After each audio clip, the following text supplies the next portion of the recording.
Terbayang, kamu terbangun di tengah malam di rumah sakit. Keningmu disentuh seseorang, lalu tanpa bicara apapun, dia menyuapi obat ke mulutmu. Masalahnya, pagi harinya tidak ada satupun perawat yang mengaku masuk ke ruanganmu malam itu. Dan tempat tidur kosong di sebelahmu. Ternyata tidak pernah benar-benar kosong. Suster bule itu menemaniku semalaman, lalu menghilang. Waktu itu Arlan masih duduk di bangku SMP.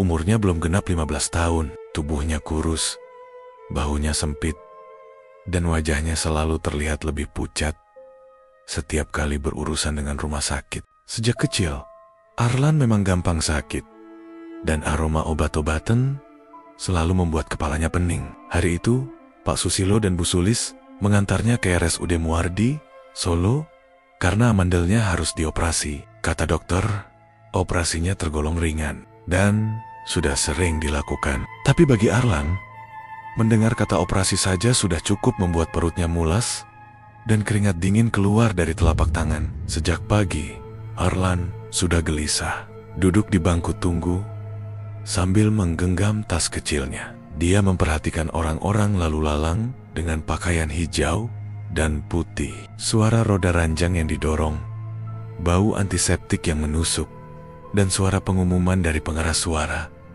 membuat suasana terasa semakin menekan. Bu Sulis beberapa kali mencoba menenangkan Arlan, bilang semuanya akan baik-baik saja. Pak Susilo juga berusaha bercanda, tapi Arlan bisa melihat kekhawatiran yang sama di mata ayahnya. Proses operasi berjalan cepat. Setidaknya, itu yang Arlan ingat. Setelah lampu ruang operasi menyilaukan matanya, semua terasa gelap. Ketika dia sadar, tenggorokannya perih, kepalanya berat, dan tubuhnya terasa seperti bukan miliknya sendiri. Suara-suara di sekeliling terdengar jauh dan teredam. Beberapa saat kemudian, Arlan dipindahkan ke ruang perawatan kelas kedua. Ruangan itu lebih besar dari yang dia bayangkan. Langit-langitnya tinggi, cat dindingnya sudah agak kusam, dan beberapa tempat tidur besi berjajar dengan jarak cukup jauh satu sama lain. Tirai-tirai putih tergantung di antara ranjang, sebagian tertutup, sebagian terbuka, diam tanpa bergerak. Lampu ruangan tidak terlalu terang. Cahayanya kekuningan, memberi kesan hangat, tapi sekaligus suram. Malam itu, entah kenapa, hanya Arlan satu-satunya pasien di ruangan tersebut. Tempat tidur lain kosong, rapi, seolah sudah lama tidak digunakan. Pak Susilo dan Bu Sulis menemani Arlan di sisi ranjang. Mereka duduk bergantian, memastikan infus berjalan lancar, dan Arlan benar-benar sadar. Bu Sulis sesekali mengelap kening Arlan dengan tisu basah. Sementara Pak Susilo bertanya pelan, apakah tenggorokannya masih sakit? Arlan hanya mengangguk lemah. Dia ingin bicara banyak, ingin bilang kalau dia takut, tapi suaranya serak dan tenggorokannya terasa kering. Waktu berjalan pelan, jarum jam di dinding seperti bergerak malas, hingga akhirnya seorang perawat datang dan mengingatkan kalau jam besuk sudah habis. Pak Susilo dan Bu Sulis terlihat ragu, tapi peraturan tetap peraturan. Sebelum pergi, Bu Sulis berdiri, mencondongkan badan, lalu mengelus kepala Arlan dengan lembut. Dia berpesan supaya Arlan banyak istirahat dan tidak memikirkan hal-hal aneh. Pak Susilo menepuk bahu Arlan pelan, memberi senyum yang dipaksakan. Begitu pintu ruangan tertutup dan langkah kaki orang tuanya menjauh, suasana langsung berubah. Ruangan yang tadinya terasa ramai oleh kehadiran mereka mendadak terasa kosong, sunyi, terlalu sunyi. Arlan bisa mendengar detak jam dinding dengan jelas, bunyi mesin infus yang berdengung pelan, dan sesekali langkah kaki perawat yang melintas di lorong luar. Setiap kali langkah itu terdengar, Arlan menoleh, berharap pintu terbuka, tapi tidak pernah. Arlan mencoba memejamkan mata, tubuhnya lelah, matanya berat, tapi pikirannya tidak mau diam. Tenggorokannya masih terasa perih setiap kali dia menelan ludah. Lampu redup membuat bayangan aneh di dinding. Seperti bentuk-bentuk yang bergerak pelan. Tirai putih di samping ranjangnya tampak lebih panjang dari biasanya. Ujungnya hampir menyentuh lantai. Beberapa kali Arlan merasa hampir tertidur, tapi selalu terbangun lagi. Entah karena rasa tidak nyaman di tenggorokan, atau karena perasaan tidak tenang yang sulit dijelaskan. Dia sempat melirik tempat tidur kosong di sebelahnya. Ranjang itu terlihat dingin dan sepi. Spray putihnya tertata rapi, tanpa satupun kerutan, seolah menunggu seseorang yang tak pernah datang. Waktu terus berjalan menuju tengah malam. Arlan akhirnya tertidur dalam kondisi setengah sadar. Mimpi-mimpinya samar, bercampur antara suara lorong rumah sakit dan bayangan lampu. Sampai akhirnya dia terbangun. Bukan karena suara keras, bukan. Juga karena rasa sakit yang tiba-tiba muncul. Arlan terbangun karena merasakan sesuatu menyentuh keningnya. Sentuhan itu dingin, sangat dingin. Pelan, hati-hati, seperti tangan yang sudah lama tidak bersentuhan dengan kulit manusia. Seketika, bulu kuduk Arlan berdiri. Jantungnya berdegup lebih cepat. Nafasnya tertahan. Dengan perasaan campur aduk antara takut dan penasaran, Arlen membuka mata. Di samping tempat tidurnya berdiri seorang wanita. Wanita itu berdiri di sisi ranjang Arlan tanpa suara sedikit pun. Pakaian yang dikenakannya jelas bukan seragam perawat yang biasa Arlan lihat sejak sore tadi. Gaunnya panjang sampai mata kaki, warnanya putih kusam, agak kekuningan, seperti kain lama yang terlalu sering dicuci. Potongannya sederhana, model lama, dengan kancing kecil di bagian depan. Rambutnya disanggul rapi ke belakang. Tidak ada penutup kepala seperti perawat modern. Wajahnya pucat, hampir keabu-abuan di bawah cahaya. Lampu redap, hidungnya mancung, rahangnya tegas, dan matanya besar. Menatap ke bawah ke arah Arlan. Wajahnya sangat berbeda dari kebanyakan orang di Solo. Lebih mirip orang bule. Awalnya, pikiran Arlan mencoba bersikap masuk akal. Mungkin ini perawat jaga malam. Mungkin rumah sakit ini punya perawat asing. Tapi perasaan aneh itu muncul pelan-pelan. Seperti hawa dingin yang merambat di kulit. Lampu ruangan yang redup membuat bayangan di wajah wanita itu terlihat tidak wajar. Garis-garis wajahnya tampak datar, nyaris tanpa ekspresi. Tidak ada senyum, tidak ada kerutan. Tatapannya kosong, tapi sekaligus terasa menekan. Arlan ingin menggerakkan tangan, ingin bertanya siapa wanita itu, tapi tubuhnya terasa berat, seperti ditekan sesuatu. Wanita itu lalu mengangkat tangannya. Di tangannya ada sendok kecil berisi cairan berwarna gelap, obat sirup. Tanpa sepatah kata pun, wanita itu mendekatkan sendok ke bibir Arlan. Gerakannya pelan, terlalu pelan, seperti setiap sentimeter jarak itu dihitung dengan hati-hati. Arlan sempat ragu, tapi refleks tubuhnya lebih cepat. Begitu sendok menyentuh bibirnya, Arlan membuka mulut dan menelan isinya. Tenggorokannya langsung terasa perih, tapi rasa manis obat itu menyebar di mulutnya. Ada aroma aneh yang tertinggal, seperti bau obat lama bercampur sesuatu yang dingin. Setelah sendok itu kosong, wanita itu menarik tangannya, lalu mengusap kening Arlan sekali lagi. Sentuhannya dingin, sama seperti sebelumnya, membuat Arlan bergidik. Halus. Wanita itu lalu berdiri tegak di samping ranjang, diam, menatap Arlan beberapa detik terlalu lama. Arlan ingin bicara, ingin bertanya, kenapa obatnya diberikan tengah malam. Ingin bilang terima kasih, tapi tenggorokannya terkunci. Lidahnya terasa kaku, suaranya tidak mau keluar, seolah ada sesuatu yang menahannya dari dalam. Kelopak mata Arlan terasa semakin berat. Pandangannya mulai kabur. Lampu di langit-langit terlihat berpendar, dan bayangan wanita itu seperti sedikit bergeser. Padahal tubuhnya tetap di tempat. Arlan berpikir mungkin obat itu membuatnya mengantuk. Mungkin ini normal. Mungkin semuanya akan selesai kalau dia tidur. Saat matanya hampir tertutup, terdengar suara pelan. Kriet. Arlan membuka mata lagi. Suara itu seperti gesekan besi dengan lantai. Pelan, tapi jelas. Jantung Arlan langsung berdegup lebih cepat. Wanita itu tidak lagi berdiri di samping ranjangnya. Dia berjalan menjauh, menuju tempat tidur kosong di sebelah Arlan.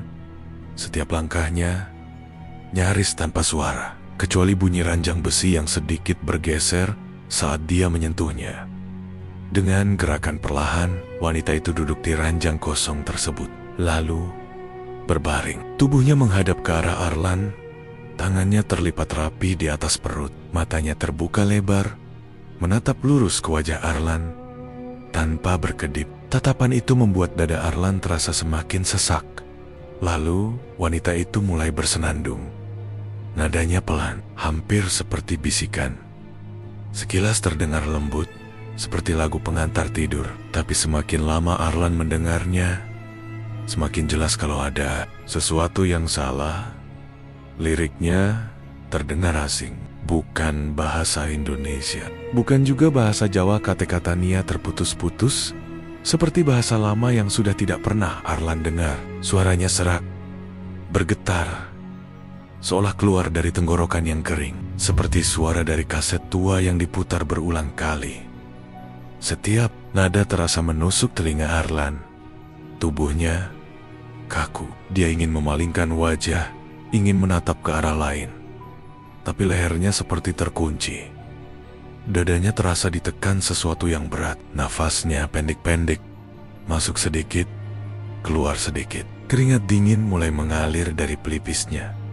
Arlan mencoba memejamkan mata. Mungkin kalau dia tidak melihat, semua ini akan berhenti. Tapi begitu matanya tertutup, senandung itu justru terdengar lebih dekat, lebih jelas, seolah wanita itu berbisik tepat di telinganya. Tiba-tiba, suara senandung itu terhenti. Ruangan kembali sunyi. Arlan membuka mata perlahan. Tirai pembatas di antara ranjangnya dan ranjang kosong itu sedikit bergoyang. Perlahan, dari balik tirai putih tersebut muncul wajah wanita itu. Kali ini jaraknya jauh lebih dekat. Terlalu dekat. Matanya menatap Arlan dari celah tirai.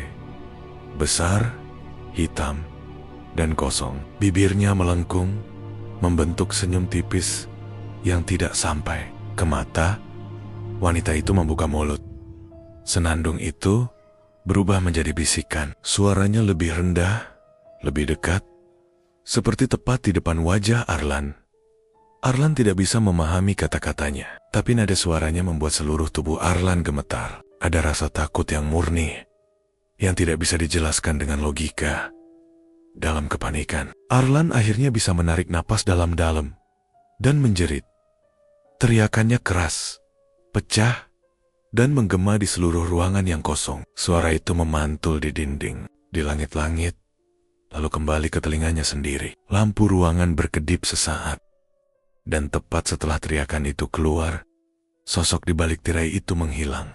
Pagi harinya, kondisi Arlan justru semakin memburuk. Tubuhnya panas, keringat dingin terus keluar, dan selimut yang menutupi badannya ikut bergetar karena dia menggigil. Wajahnya pucat pasi, bibirnya kering, dan matanya tampak cekung karena semalaman hampir tidak tidur. Setiap beberapa detik sekali, pandangannya selalu melirik ke arah tempat tidur kosong di sebelahnya. Ranjang besi itu masih ada di sana, rapi, bersih, seolah tidak pernah ditiduri siapapun. Tapi bagi Arlan, ranjang itu bukan lagi sekadar tempat tidur kosong. Ada sesuatu yang tertinggal di sana. Saat Pak Susilo dan Bu Sulis datang menjenguk, mereka langsung kaget melihat kondisi Arlan. Bu Sulis buru-buru menyentuh dahi Arlan dan langsung menarik tangannya karena panasnya tidak wajar. Pak Susilo memanggil perawat, sementara Arlan mencoba bangkit sedikit.